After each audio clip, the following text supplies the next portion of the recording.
funguje spíše na informativnosti, že ať víte, kdyby se objevily nějaké příznaky, takže aplikace nemůže zjistit, za jakých podmínek jste se setkali. Hygienická stanice si z toho vůbec ty informace nevytahuje nebo podobně. Je to čistě mezi lidma, tady tato aplikace, jako informativní věc. Ale je to opravdu jako preventivní nástroj, protože může dojít třeba jenom k tomu, že začnete pociťovat únavu, což by nikdo sám od sebe hned neřešil. Ale díky té aplikaci víte, že už jste se s někým pozitivním setkal a takže to může mít tu souvislost. To je jenom nevědomý kontakt a samozřejmě nikdo už nezjistí, za jakých byl podmínek.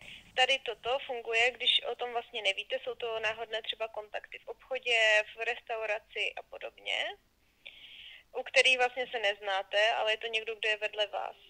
A právě proto vám nikdo nemůže ani nařídit karanténu, protože se neví, za jakých podmínek jste se setkali, ale upozorňuje vás to, že k tomu kontaktu došlo, tak ať se teď jakoby více hlídáte a kdyby se objevily nějaké ty příznaky, tak ať víte, že jste v tom kontaktu byl a může to mít teda souvislost a neodkládal byste to.